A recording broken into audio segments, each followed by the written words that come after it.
We're going to continue with our lesson on ionic compounds. Your overarching learning goal for chapters 5 and 6 is indicated on the board. And what we're going to focus on today is probably the most important component for chemistry this year. You're going to learn how to write names and chemical formulas for ionic compounds. Ionic compounds are formed through the transfer of electrons. One atom loses electrons to form a cation, the other gains electrons to form an anion. The cation and the anion pairs, and you get an ionic compound.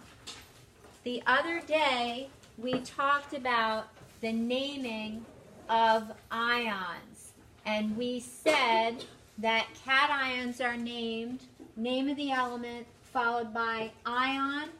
If it was a transition element in the D block, most of them would need Roman numerals. Not all, but most do, because they can form ions of multiple charges. In addition, we said tin and lead also could form ions of multiple charges. They are under the stair-step line. Your monatomic anions we went over last time as well. These are negatively charged ions.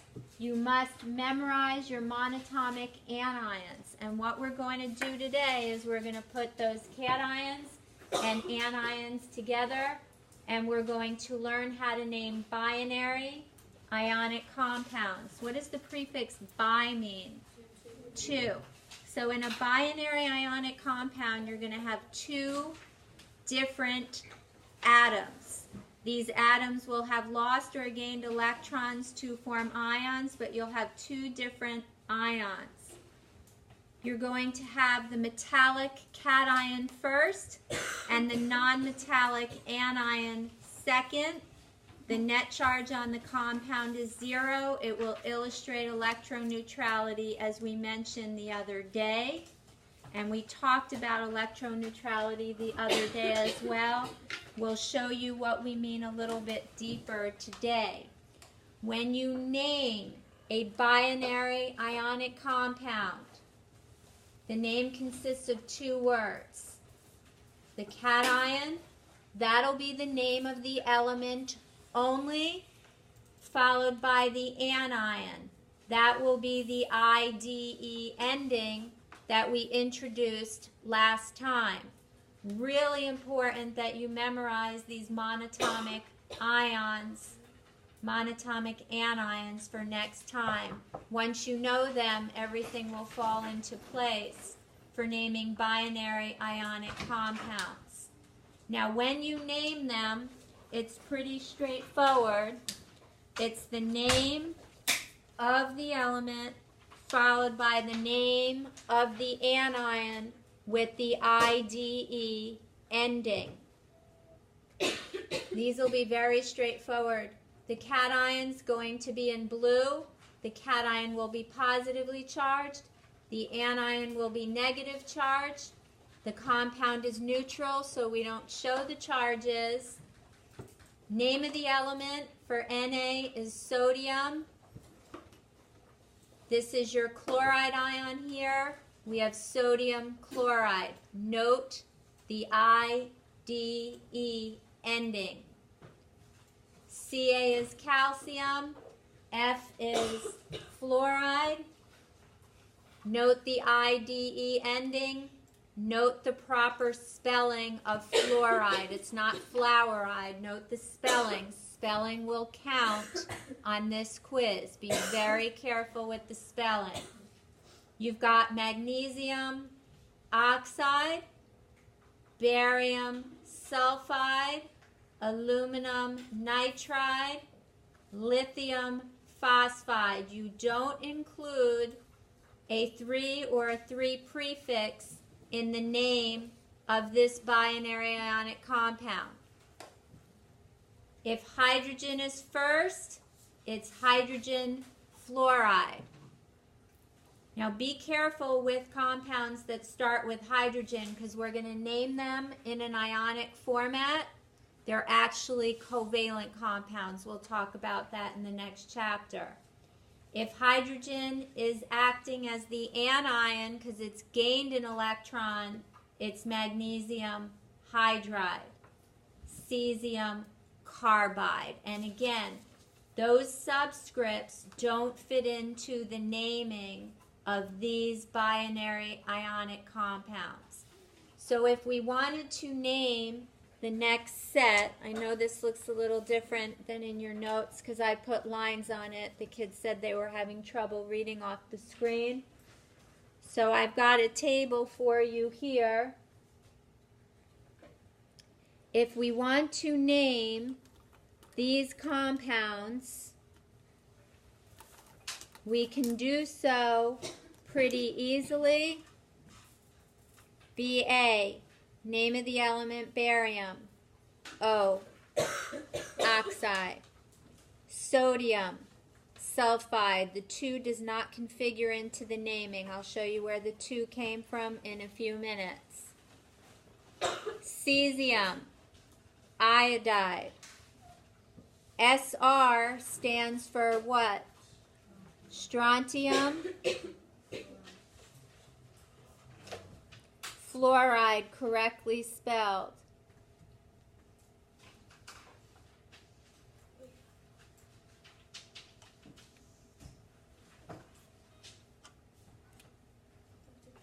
Yep. For the 2, that's like there, would you connect that to the word fluoride? No. Just leave it out? Yes. Alright.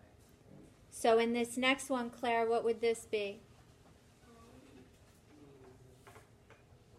Aluminum.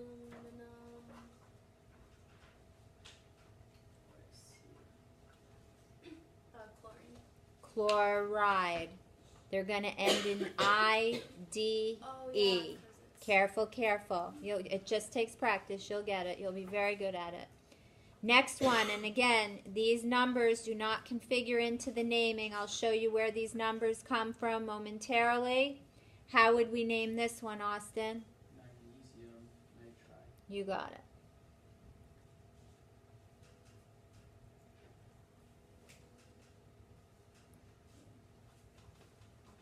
NaH. Na is sodium, and H in the back is hydride is correct.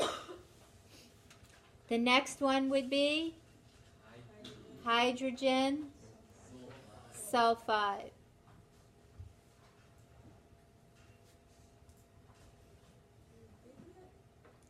Rubidium selenide. The IDE ending.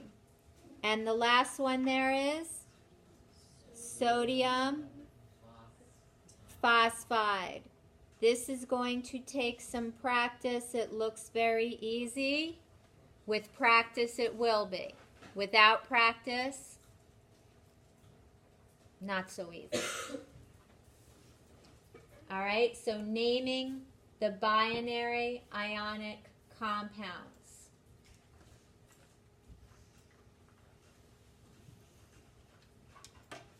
So that's pretty straightforward, not terribly challenging. So let's make it harder.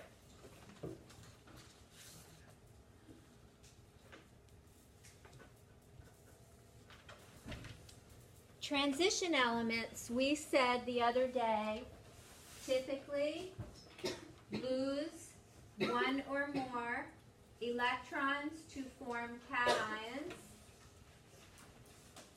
But transition elements are very interesting in that they can form ions of multiple charges.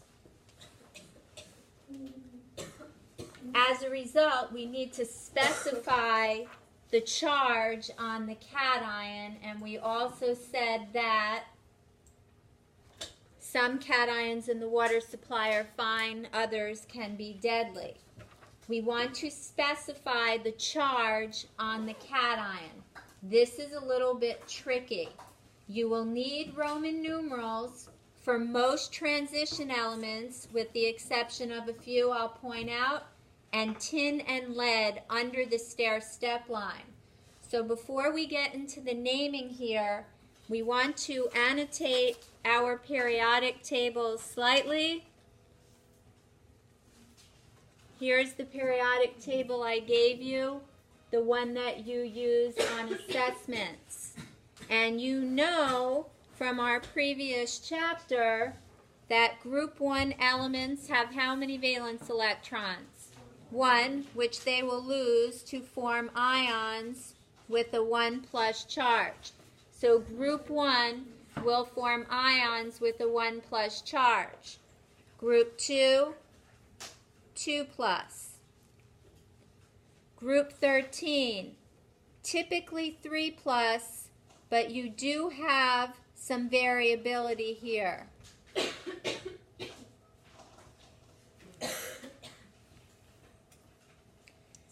Group 14 can be 4 plus or 4 minus, but there's some variability there as well.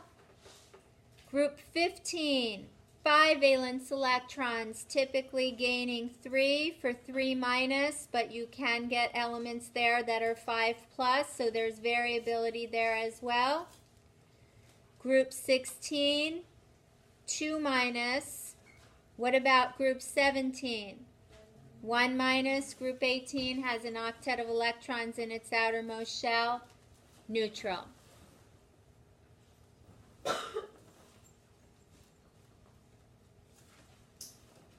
Tin and lead under the stair-step line can form either 2 plus or 4 plus ions, and so you will need a Roman numeral in a compound that has tin or lead when you are naming it. I'll show you how to do that. Your transition elements, most have 2 valence electrons, which they will lose, but they also can lose electrons from d orbitals, and as a result they can form ions with multiple charges. Most of these will need Roman numerals. The ones that don't include zinc, because zinc is always 2 plus. Cadmium is always 2 plus, won't need a Roman numeral. Silver, always 1 plus, won't need a Roman numeral. Group 3, 3 plus, won't need a Roman numeral.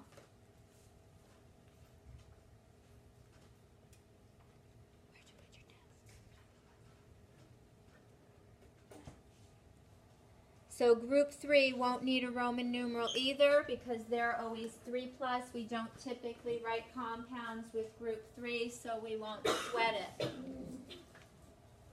Now don't get Roman numeral happy. Only use Roman numerals when you need to. Typically the transition elements, except these, tin and lead will need them. The way you figure out the Roman numeral is a little bit tricky, so we want to walk through this very carefully. Probably the trickiest part of the whole lesson.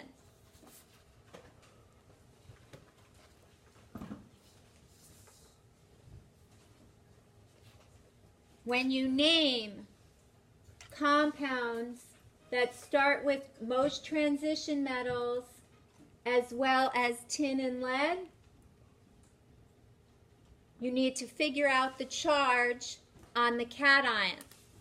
The way you go about that is you first figure out the charge on the anion, and then you work backward. For example, in the first one,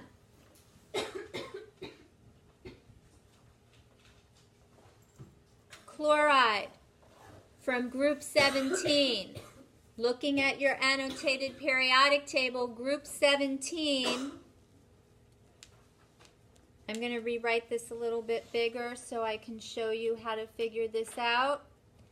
Group 17 forms ions with what charge? 1 minus. Now look at the screen. 2 times 1 is 2. Divided by 1, imaginary 1 right here, indicates that the charge on the copper ion is 2 plus. I'll do it again. 2 times 1 divided by the imaginary 1. Cation's always positive, anion's always negative. So when you name this, you need to indicate the charge of the cation. Copper, Roman numeral 2 in parentheses, chloride. Very tricky. We're going to do several. Don't panic. On the second one,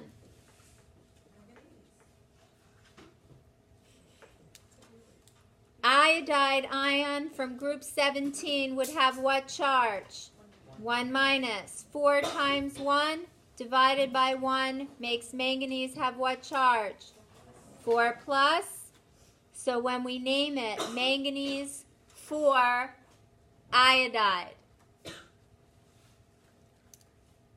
The next one,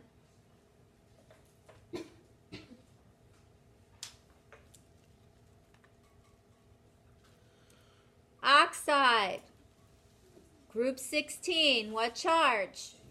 2 minus. Look up at the screen. 3 times 2 is?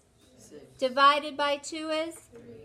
Cation first, so the charge on the chromium is 3 plus. And this is chromium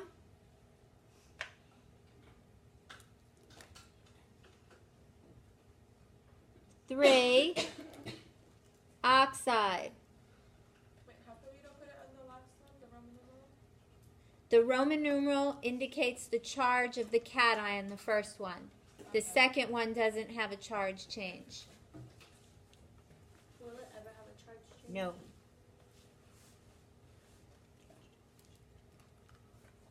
Now this is a different oxide of chromium. I'm going to write this a little bit more to the left so they don't smash into one another. No other reason than that. Charge on oxide is 2 minus. Charges are always number followed by plus or minus. You'll see why on Monday or Tuesday next week. 1 times 2 is? So the charge on chromium is? So this is chromium. Forgot the Roman numeral. What's the Roman numeral? 2. Oxide. Not the same. Now the next one's a little bit tricky. There were 3 elements I told you to be careful of as transition elements. They don't need Roman numerals because they only form ions of 1 charge. What's the name of this compound? Silver chloride. No Roman numeral necessary when the element only forms an ion of 1 type. So this is always 1 plus, so you don't need to specify. What about this one? It's not tin, it's titanium. Something nitride. How do we figure out the charge on the titanium? We get the charge on the anion, which is what? 3 minus. So the charge on titanium is? 3 plus is correct. So we have titanium 3 nitride. Yep. If it was written for the one above it, if it was written the other way, like chlorine and then silver, is it still the same thing? You can't write it that way because the cation, the metallic cation, always goes first. Always, always, always, always. On the next one, how would we name this one? So oxide is 2 minus, so the charge on lead is 4 plus. Now be careful with tin and lead. They need Roman numerals. They're not transition metals, but they do need Roman numerals. So this is lead 4 oxide. What about the last one? You get the charge on the anion, which is 3 minus.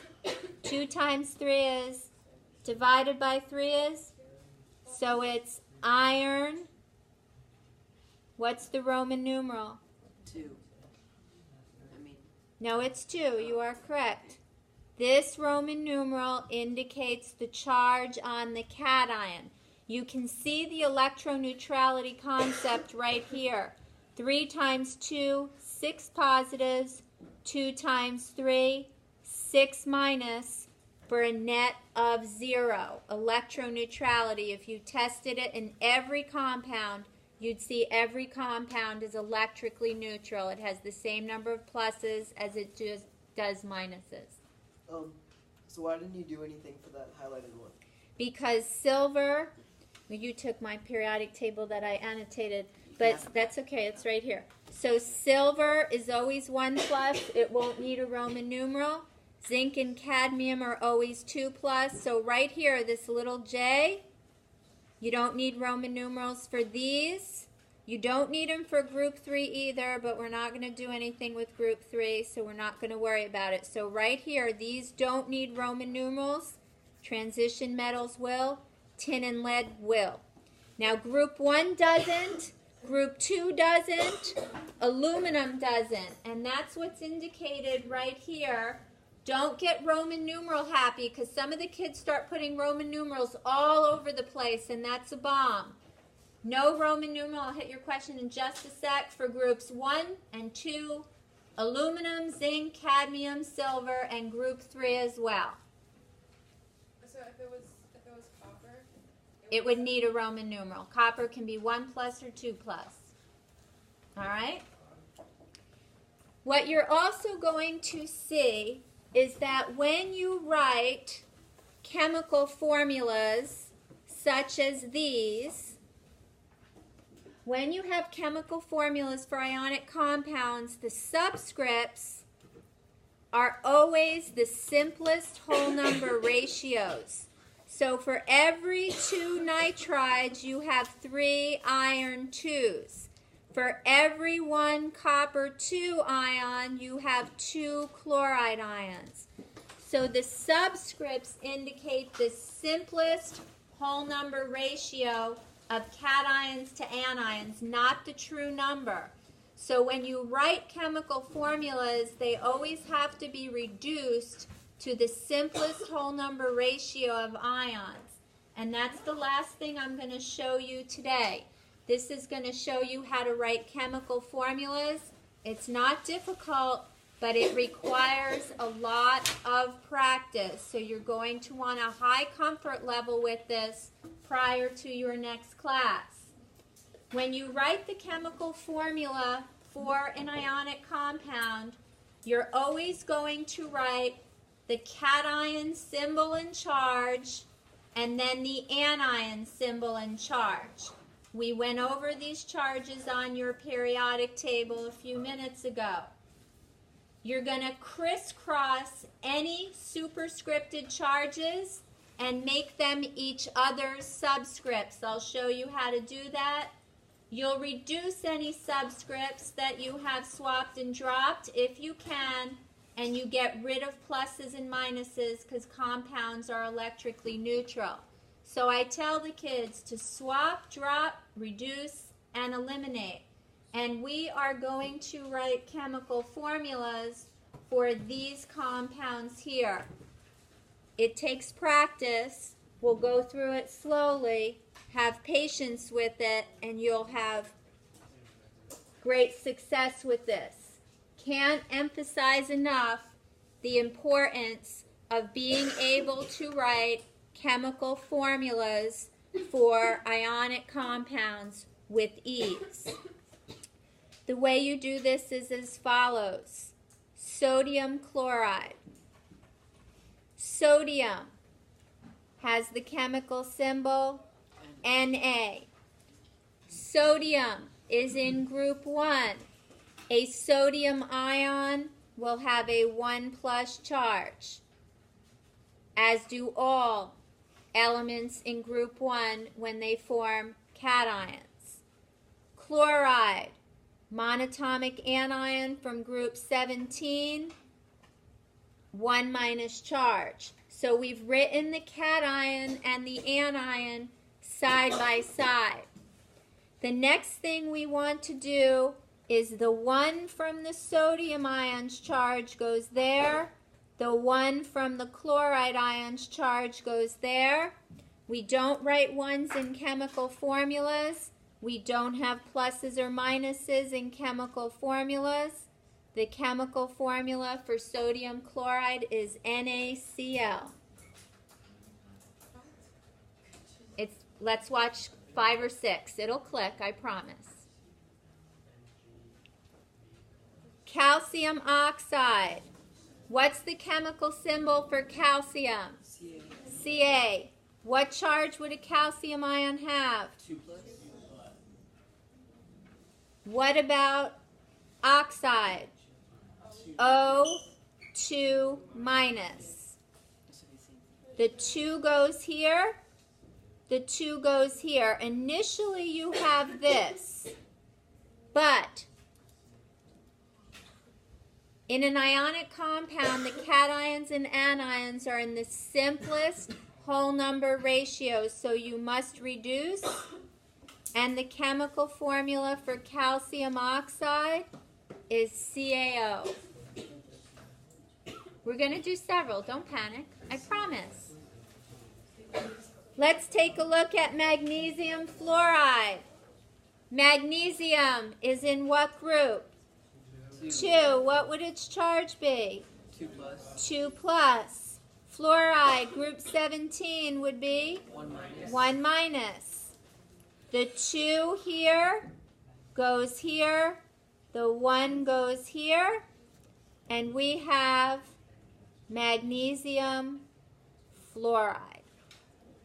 What happened to that negative? The negative and the positive go away. You eliminate charge. We'll do more. Aluminum sulfide. If you don't mind terribly, I'm going to put this down here so I can write a little bit bigger. Aluminum always has what charge? 3 plus. Sulfide, 2 minus. The 3 goes here. The 2 goes here. You can't reduce a 2 and a 3. And you have aluminum sulfide. Look at this one. Chromium 3 phosphide. Chromium 3 phosphide. Whereas the Roman numeral was difficult to determine previously, it actually makes life a lot easier. What's the charge on chromium in this compound? 3 plus. Phosphide is 3 minus. The 3 goes here, the 3 goes here, but you have to reduce and you get CRP. All right, Jasmine, this one's yours. What's the charge on manganese? 6 plus? That would be a 7. 7. Bromide would be group 17. 1 minus. The 7 goes here. The 1 goes here.